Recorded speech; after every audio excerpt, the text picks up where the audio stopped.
যাদবপুর নিয়ে বাম তৃণমূলকে নিশানা করলেন বিরোধী দলনেতা শুভেন্দু অধিকারী। তিনি বলছেন যে যাদবপুরে অতি বাম এবং মাকুরা তারা আড্ডা মারছে, মদ গাজার আসর বসছে। অভিযোগ করলেন বিরোধী দলনেতা শুভেন্দু অধিকারী। তিনি বলছেন ওরা সংবিধান মানে না, ওরা যাদবপুরে সিসিটিভি বসাতে দেবে না, এরাই ভোটের সময় no vote to Modi slogan তোলে।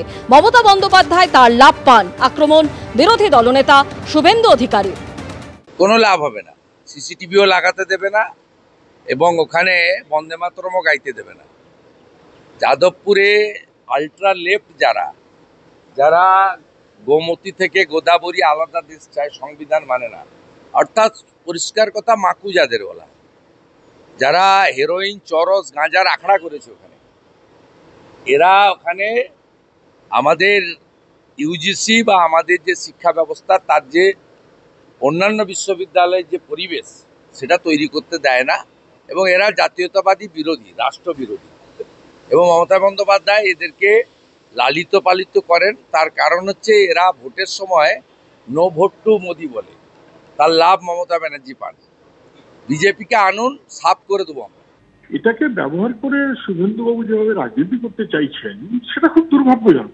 এটা সে কোথায় বামপন্থী, মাকু, অমুক তমুক ইত্যাদি কি জড়াচ্ছেন, কাদের সাথে কাদের কি ফারাক, কে করতে চায় কে করতে চায় না, কিছুই উনি জানেন না। উনি শুধু একটা জিনিসই জানেন যে যাদবপুরে ও ঠিক দর পাচ্ছে না, ও পছন্দ নিয়েই চলতে পারছে না, ফলে ওটা ভেঙে দাও, ওটা উড়িয়ে দাও, ওটা থাকার দরকার নেই। এই যে মনোভাবটা, ডিস্ট্রাকটিভ মনোভাব, এটা খুব বিপজ্জনক। আমি শুধু মনে করিয়ে দেবো, in spite of everything Jadavpur এবারেও সবচেয়ে এগিয়ে থাকা বিশ্ববিদ্যালয় হিসেবে পরিচিত হয়েছে।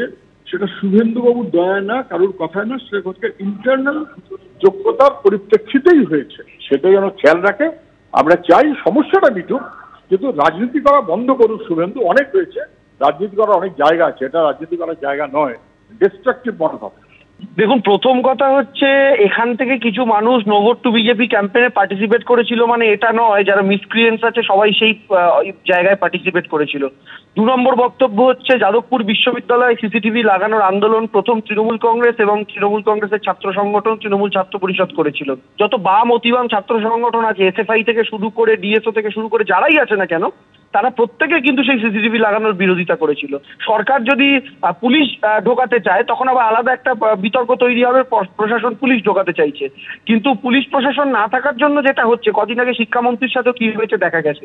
কিন্তু শুভেন্দু অধিকারী যে এতগুলো কথা বলছেন, নো ভোট টু বিজেপি ক্যাম্পেইনে 2-1 নয় হেঁটেছে মেনে নিলাম, কিন্তু এই বাম অতিবাম যাদের কথাই বলুন না কেন, তাদের ভোটটা আলটিমেটলি কোন পার্টিতে গেছে বলুন তো? 16তে একটা পার্টি বাংলায় বামেরা বিরোধী ছিল, যারা 30%-এর কাছাকাছি ভোট পেয়েছিল, সেই লক স্টক অ্যান্ড ব্যারেল ভোটটা গিয়ে তো বিজেপির জুড়ি পুষ্ট করেছে। ফলে এই সমস্ত বলে আপনি বাংলার মানুষ সবটাই জানে, যাহাই বাম তাহাই রাম।